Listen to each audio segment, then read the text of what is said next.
Good morning to our distinguished speakers who are calling in from 4 countries today, to our guests and to our viewers online. Welcome to our panel, which is called Fighting Climate Change at an EU Level.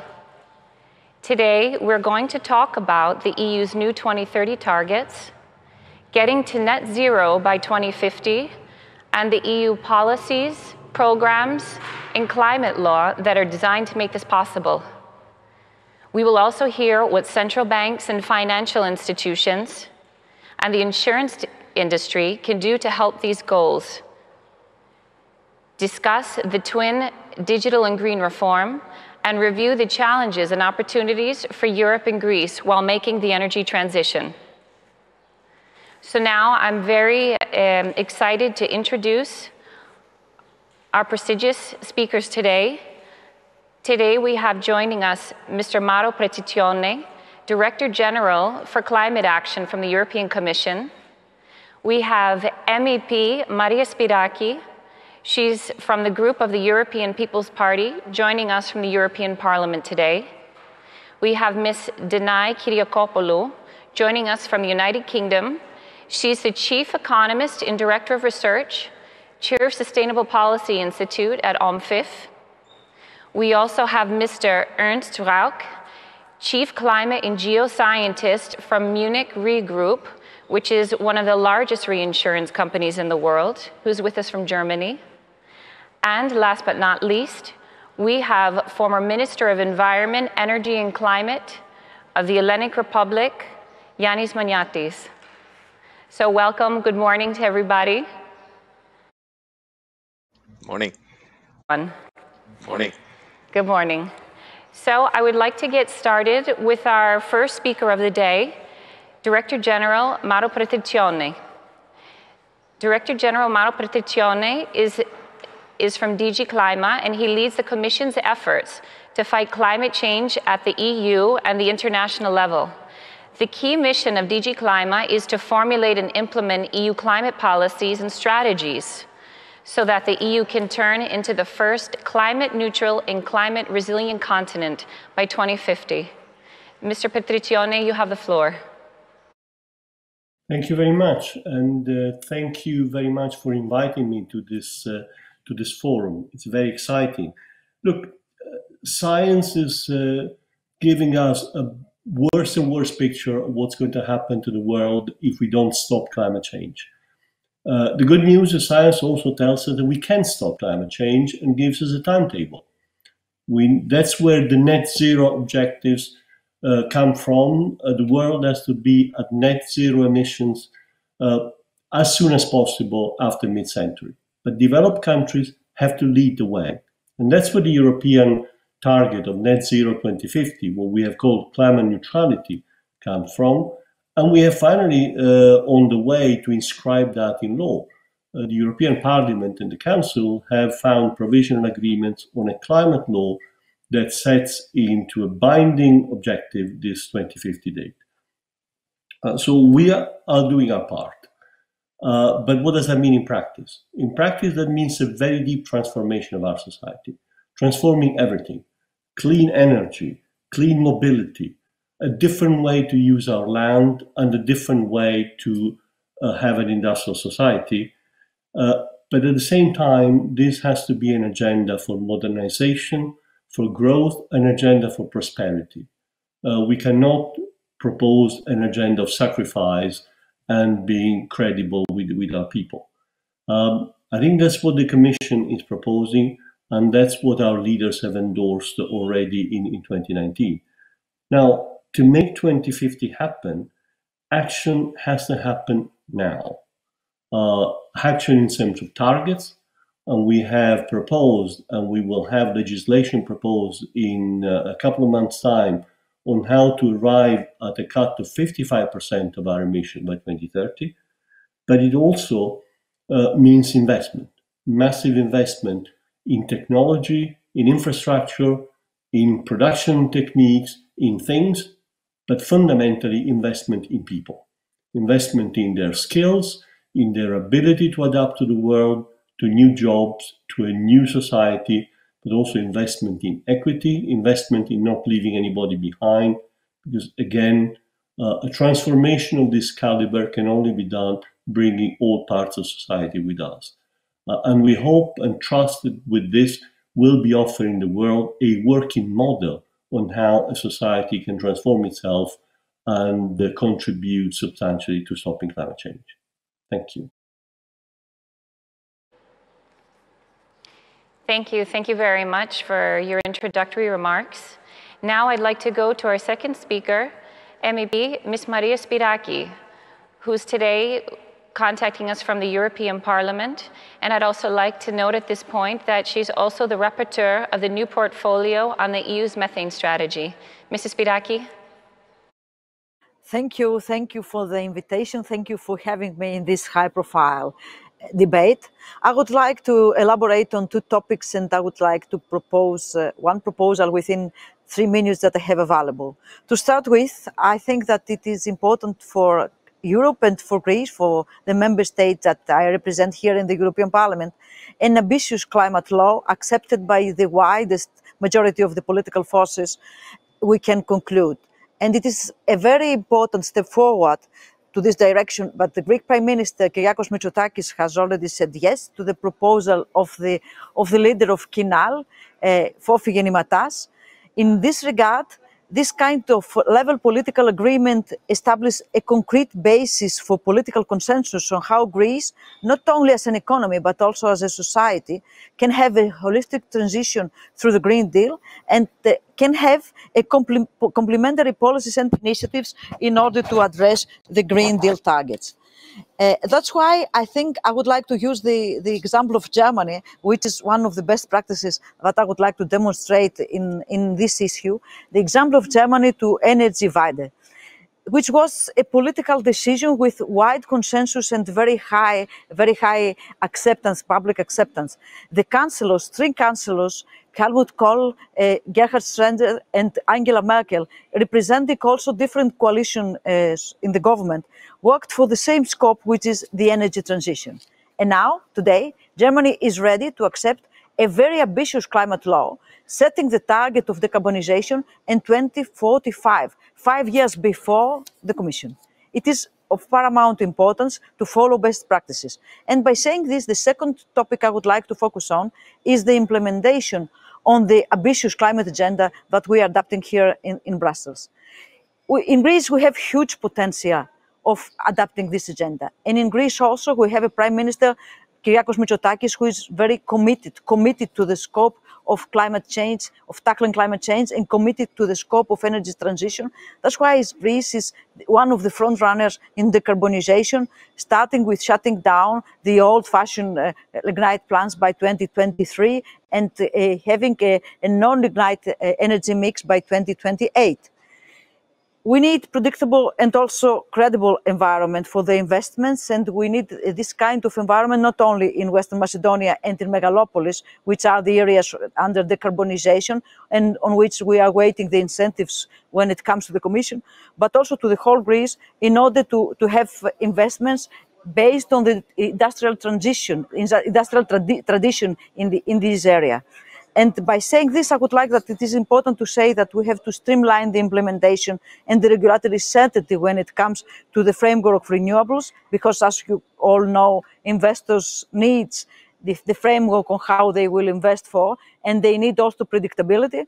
And the second issue is how can we create future-proof infrastructure to support future clean technologies such as green hydrogen and to avoid the costs of stranded assets. The third, but not least, is on how can we proceed with something which is, allow me to say, game changer.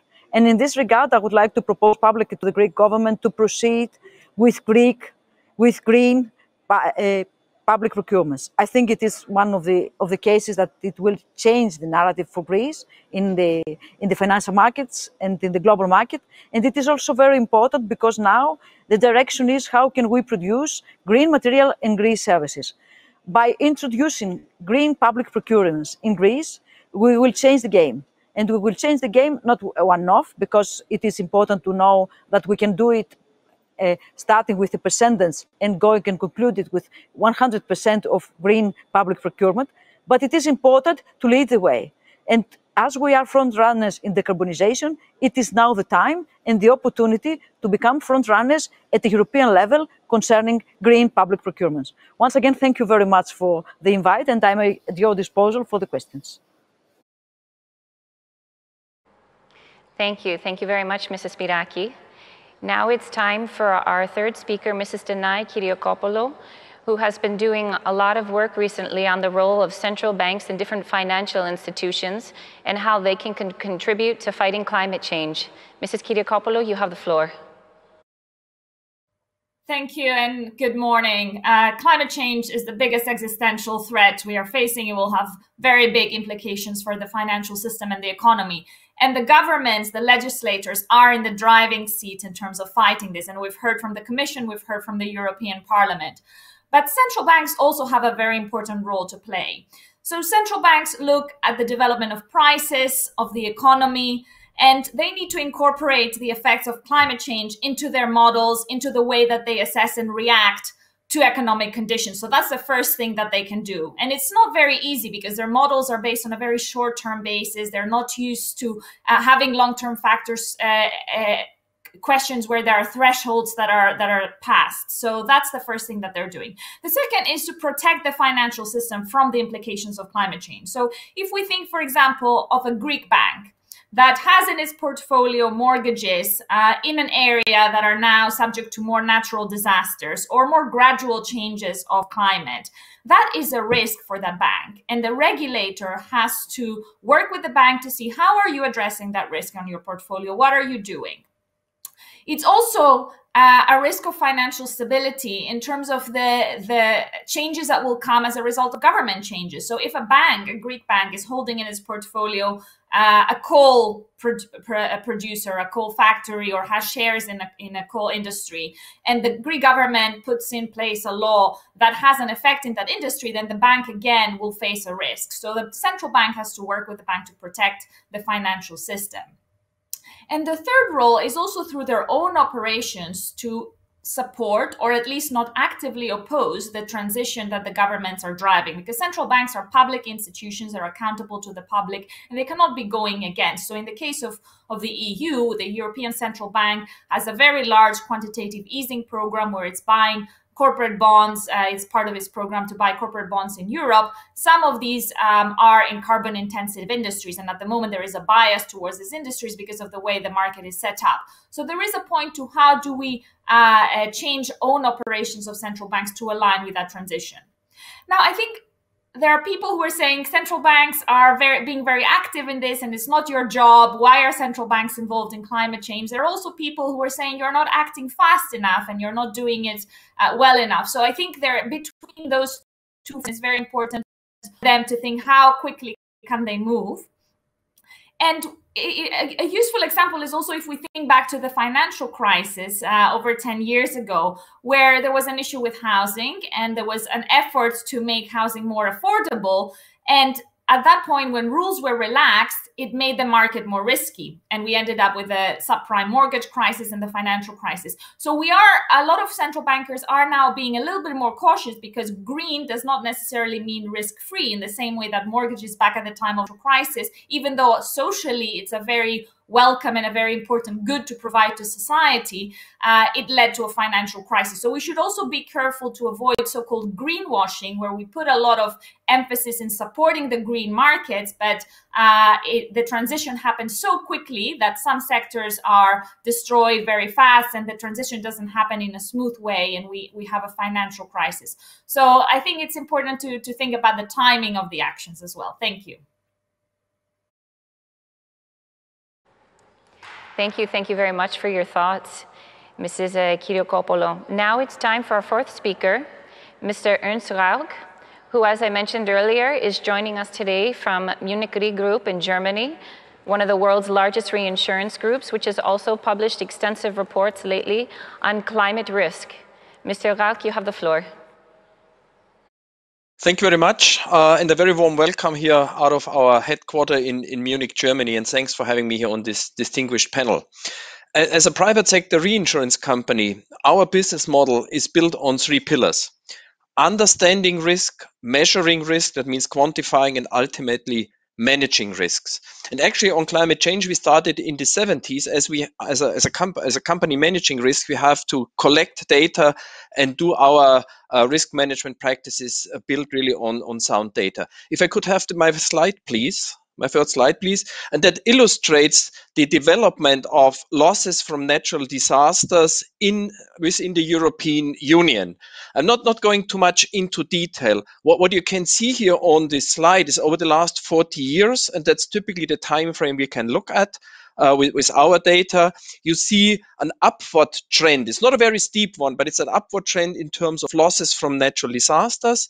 And you see the order of magnitude. Each and every year, the European Union is confronted with overall losses in the order of 10, 20, up to 30 billion US dollars, and in some years even beyond this. On the right-hand side, you see the split by natural perils. And there's only one peril which is not related to severe weather events, and that's the red one, that's earthquakes. And no matter whether you look at overall economic losses, which were over this period of time in the order of more than 500 billion US dollars, and the insurance industry paid out 45 billion US dollars. The majority of these losses is from weather-related events. And that's, to us, and here I'm showing just European data, strong indications that when we observe this upward trend and looking at the drivers of this upward trend, climate change already plays a major role. The next slide, please. So that's about understanding, and we also measure the risk, of course, before we can transfer the risk to our balance sheet as a private sector company. And here the story of this graph is on the left-hand side, you see the development of what's very often referred to as the insurance gap. So the ratio of insured losses versus overall economic losses. And on the right-hand side, you see the European Union, the EU 27. What this graph says is there is a positive development towards reducing the insurance gap. So in the 1980s years, something around 80%, 90% of overall economic losses from natural disasters in Europe were not insured. So the people had to carry these losses and were very often suffering and confronted with situations of economic hardships. That situation has improved with this downward trend. That means the gap has been closing, but we are still at 60%, 61%. That means more than half of the losses are still not insured. And here I'm having a call on having a look at options to improve the situation. In many OECD countries, high-income countries, the gap is now much smaller, and there's a clear correlation with the income of countries and the insurance gap. If you can switch off this slide. And one last word on managing risks and the role of the insurance industry outside of natural disasters. We had with the previous speakers the call for net zero by 2050. And here also we as an insurance or reinsurance company, we see a clear role actually on both sides of our balance sheet to contribute. Our company's target is to be net zero and fully support Paris Agreement. We have a dedicated target on our asset to be net zero by 2050. We have joined the so-called Net Zero Asset Owner Alliance, and we have started shifting our investments towards more greener investments.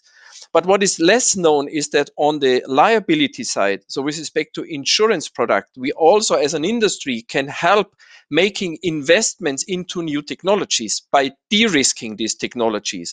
And that can be anything from, in the meanwhile, conventional technologies like solar and wind, but also hydrogen and synthetic fuels have been mentioned. That's a new area where our industry, where Munich Re is working on, making these new technologies better bankable and investable. That's part of managing climate change risk at the European level, and as a global company, we also do this outside the European Union. Thank you very much, and back to you. Thank you. Thank you very much for those insights. Now we proceed to our fifth speaker of this panel, Minister Yannis Maniatis. Good morning. Thanks for the invitation. For my 3 minutes, I have 3 points. My first point is the need for a twin and simultaneous digital and sustainable transformation.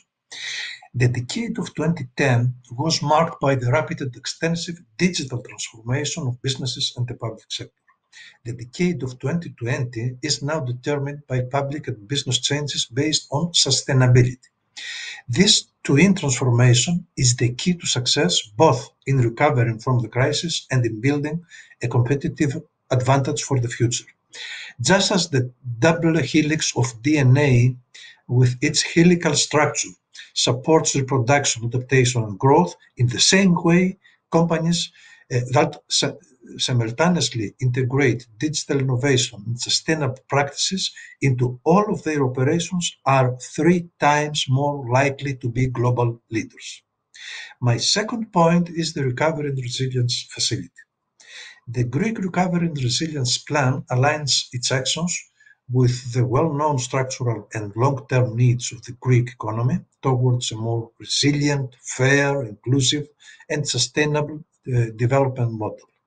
Overall, the plan shows a good degree of alignment to climate-related objectives, like the connectivity of islands, energy poverty, job creation for particular groups, and a good number of coherent reforms in green development and digital transformation.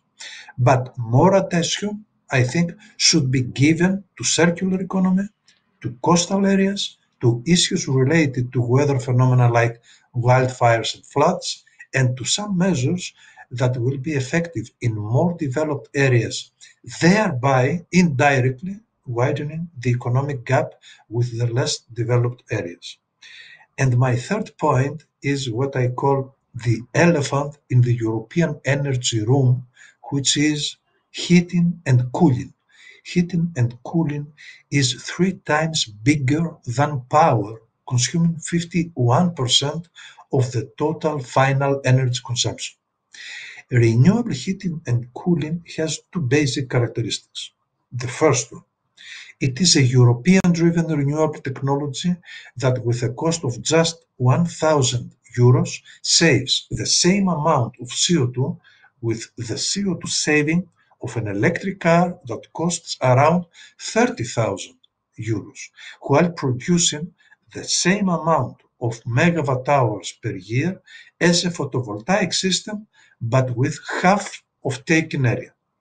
And the second characteristic is that heating and cooling is a renewable technology that mostly promotes energy democracy, is fully decentralized, tackles energy poverty, is compared in cost with natural gas, is by 90% based on European technology and materials, and can save about 100 to 200 billion euros from fossil fuels. Concluding, I think that Europe has a moral and economic duty to take action on adopting a renewable heating and cooling strategy package in all national energy and climate plans in order to ensure that 50% of the total heating and cooling consumption by 2030 comes from solar heating, heating pumps, geothermal energy, and renewable district heating systems. This should deliver 300,000 new skilled jobs. These are my 3 points. Thanks again. Thank you. Thank you very much for your contributions, Minister Maniatis. And now we'll move to the question and answer section of our panel, and we'll have about 1 minute for each speaker for your responses. And if I may, I'd like to start with Mr. Maniatis. Can you please tell us more in your view about the new geopolitics of the Green Deal in relation to the Mediterranean region?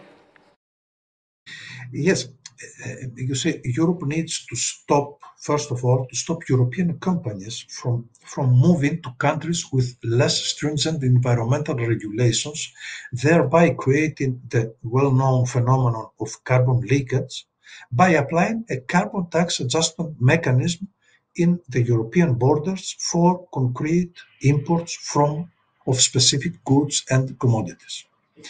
EU must also support, to my opinion, loans, guarantees and grants for green energy and digital transformation for the economies of its traditional suppliers of polluting energy fuels such as Morocco or Algeria.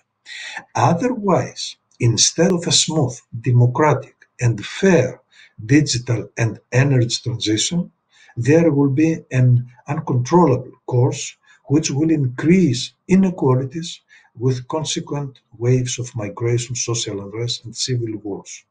Finally, I think that Europe also needs to manage the new security and dependency risks arising from imports from third countries of raw materials and metals necessary for green and digital infrastructure, which will be 6 times the current amount of consumption. So I think that EU has to formulate a complete strategic plan of both alternative supplies and avoidance of over-dependence from countries, for example, from countries such as China. These are my remarks. Thank you. Thank you very much.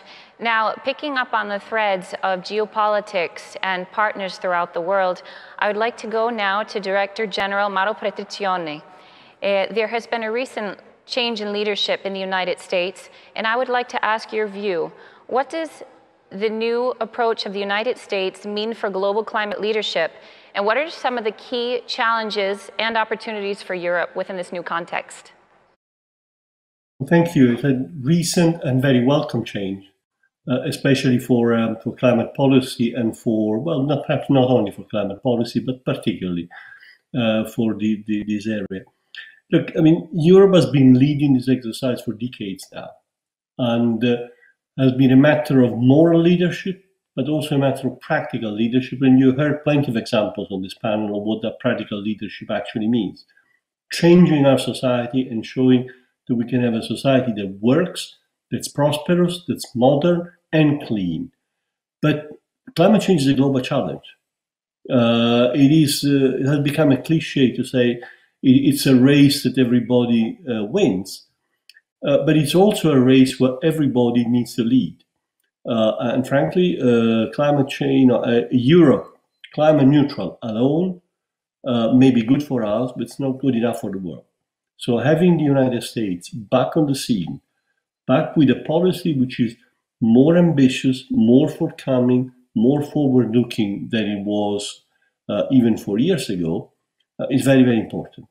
Not only there's room for everybody, but I think we're looking forward to rebuilding a very close relationship, an alliance with the United States on climate change. After all, the US is Europe's ally in the broader geopolitical sphere, and it can and should be our ally on an issue of this importance.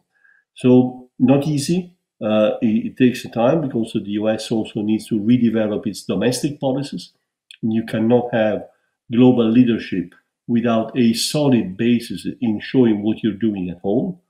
But we are very confident that what we've seen is going to develop into a very close relationship. Secretary Kerry was in the European Foreign Affairs Council 2 days ago, and I think it's very, very clear that we are at the dawn of a new alliance between the transatlantic partners. Great, thank you. Thank you for those remarks. Now I would like to switch gears a little bit and go to Mrs. Maria Spyraki. Mrs. Maria Spyraki, as I mentioned earlier, you're the rapporteur of the new portfolio on the EU's methane strategy.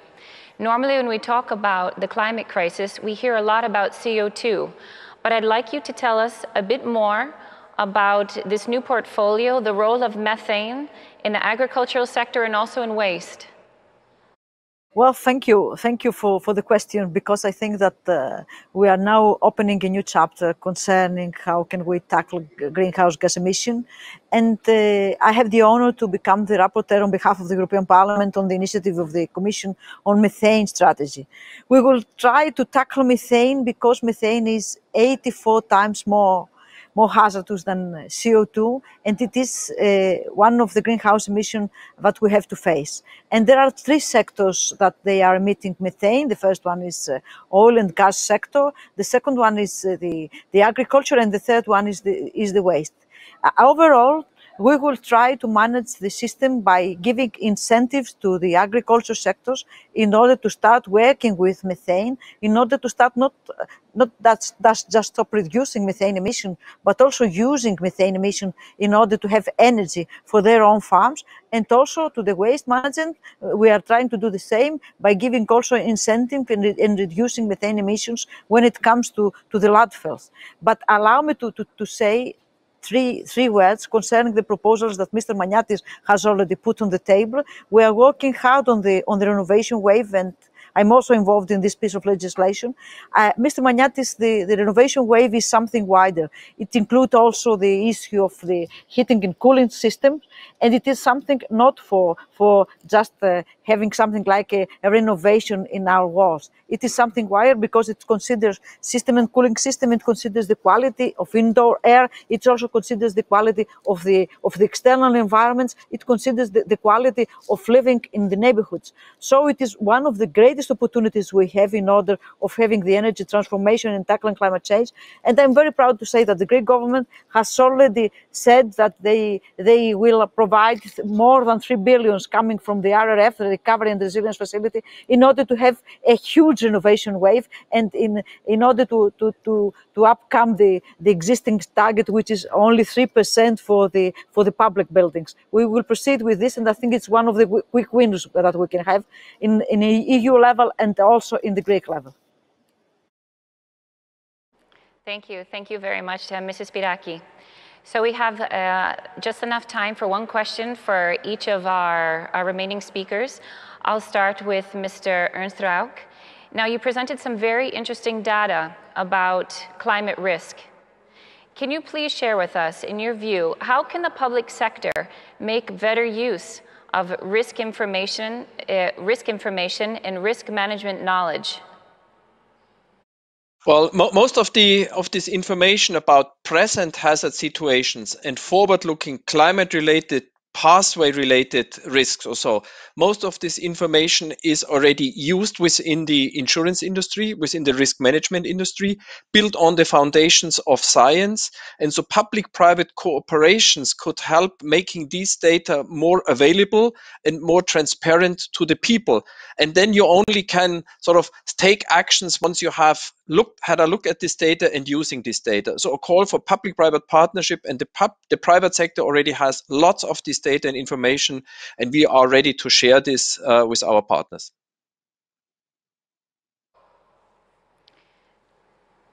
Thank you very much. And Mrs. Kyriakopoulou, we'll close with your final remarks. Please tell us a little bit more about green financing, multilateral development banks, and the issuing of bonds. Thank you. Multilateral development banks have a very, very important role to play. And that's because while we're all in the same storm with climate change, we're not all in the same boat. And developing countries have a much more difficult task. Developed countries have industrialized, developed, have become rich in an environment where they didn't have to adhere to the same strict climate rules. And when you're a finance institution lending to a developing country to get access to energy, you're facing a very difficult choice. Am I going to restrict their access to energy because at the moment clean energy is not available financially to provide in this region?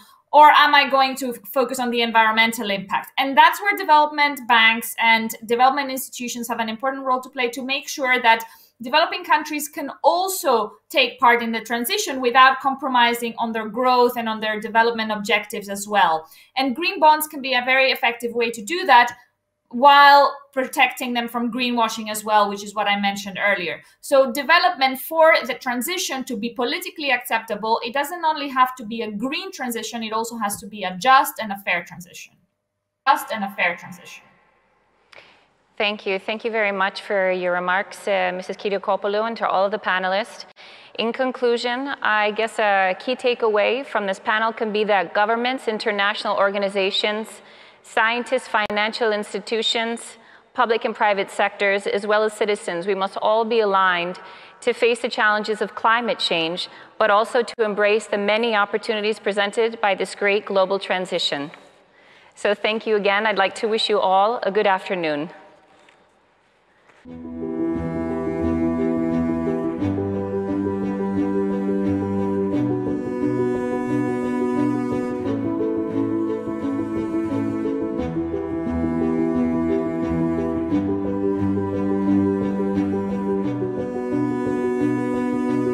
presidential elections, the 68th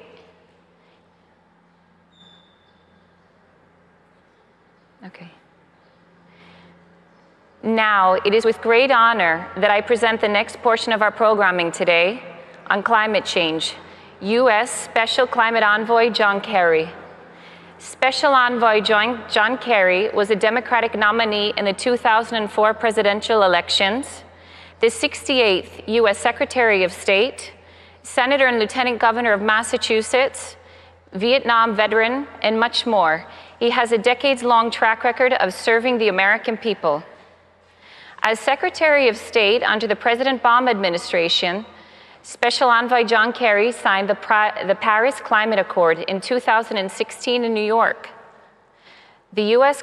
left the climate accord under the following administration, but now, under President Joe Biden, the United States has rejoined the Paris Agreement and is committed to leading the battle against climate change.